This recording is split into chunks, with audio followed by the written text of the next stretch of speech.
Fondée en 1988 à l'initiative de Centraide Québec, la Fondation Québec Philanthrope couvre les territoires de la capitale nationale de Chaudière-Appalaches et de ses environs. Elle fait partie du réseau des fondations communautaires du Canada qui regroupe plus de 200 fondations à travers le pays. Nous sommes une des 14 plus importantes fondations au Canada. Au Québec, nous comptons 10 fondations communautaires.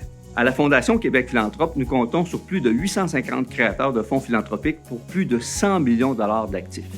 Chaque fonds philanthropique est comme une fondation privée, ce qui nous permet de distribuer dans la communauté plus de 5 millions de dollars par année à des organismes de bienfaisance enregistrés.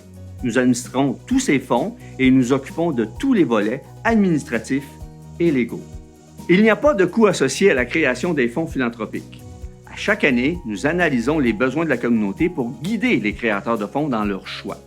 Car ce sont eux, les créateurs de fonds, qui déterminent à qui leurs dons seront distribués. Leurs causes deviennent les nôtres. Nous offrons aussi tout le support administratif pour les levées de fonds, dont l'émission de reçus de charité. Nos frais d'administration sont seulement de 1 % de la valeur totale de notre actif et sont perçus à même les rendements de celui-ci. Nous sommes donc une solution clé en main pour tout individu, famille ou entreprise qui souhaite pérenniser ses dons dans la communauté. Nous vous invitons à venir nous rencontrer pour un potentiel projet ensemble et n'hésitez pas à nous contacter pour de plus amples informations.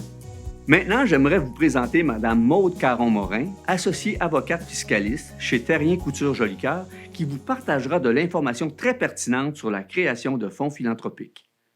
Une stratégie intéressante de dons planifiés, c'est les dons de titres cotés en bourse. Lorsqu'un donateur fait le don de ce qu'on appelle une immobilisation, qui est un bien mobilier ou immobilier, il doit faire un choix dans sa déclaration de revenus d'un montant qui va varier entre le coût d'achat initial et la valeur du bien au moment du don.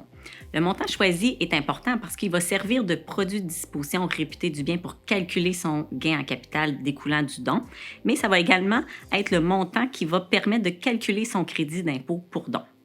Lorsqu'on fait un don d'un titre coté en bourse, on a tout avantage à choisir un montant qui va se rapprocher le plus possible de la valeur marchande du bien parce que le gain en capital déclenché par le don est exonéré d'impôt. C'est également intéressant parce que pour les dons de titres cotés en bourse qui ont été effectués par une société par action, c'est 100 % du gain en capital qui va être inclus dans le compte de dividende en capital, aussi connu sous le nom de CDC, qui permet à son actionnaire de sortir un dividende en capital libre d'impôt. C'est beaucoup plus avantageux pour un donateur qui veut donner des titres cotés en bourse de les donner directement le titre à la fondation plutôt que de faire racheter le titre et de faire un don en argent par la suite en raison de l'exonération du gain en capital. Une autre stratégie de don planifié intéressante, c'est les dons qui impliquent de l'assurance-vie. Il existe 3 principales stratégies de dons impliquant de l'assurance-vie. On a le don du capital décès, le don des primes d'assurance et le don d'une police d'assurance-vie existante. Au niveau du don du capital décès, le propriétaire de la police, c'est le donateur et c'est également lui qui va payer les primes. Au niveau du don des primes, le propriétaire de la police, c'est la fondation. Le donateur, quant à lui, va payer les primes d'une police d'assurance-vie qui appartient à la fondation. Chaque paiement de primes déclenchera l'obligation pour la fondation d'émettre un reçu d'impôt pour don et permettra au donateur d'aller chercher un crédit d'impôt pour don. Il n'y aura aucun reçu d'impôt, par contre, qui sera émis au moment du décès de l'assuré et de l'encaissement du produit d'assurance-vie par la Fondation. Le choix de la stratégie dépend vraiment de la situation de chaque donateur, donc il n'y a pas une bonne réponse pour tout le monde. Et finalement, la dernière stratégie, c'est les dons d'une police d'assurance-vie existante. C'est un don qu'on voit de plus en plus au niveau des propriétaires d'entreprises qui sont prêts à abandonner leur police d'assurance-vie parce qu'ils ont vendu leur entreprise et que l'assurance-vie visait à assurer leur associé en cas de décès.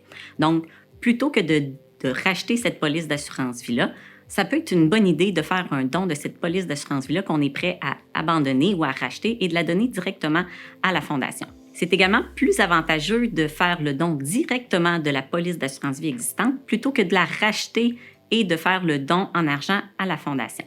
La raison pour laquelle c'est plus avantageux de faire le don directement de la police d'assurance-vie, c'est qu'au moment du rachat de la police d'assurance-vie, on aura un gain sur police qui équivaut à la valeur de rachat de la police d'assurance-vie moins le coût de base rajusté et on va faire un don en argent de la valeur de rachat. Si je vais plutôt par un don directement de la police d'assurance-vie que je suis prêt à abandonner, j'aurai encore mon même gain sur police de la valeur de rachat moins mon coût de base rajusté. Par contre, mon montant de don correspondra à la juste valeur marchande de ma police d'assurance-vie qui, elle, est plus élevée que ma valeur de rachat. Donc, mon montant de crédit d'impôt pour don sera plus élevé. Le don d'une police d'assurance vie existante, c'est une bonne façon de monnayer une police d'assurance vie qu'on juge maintenant inutile.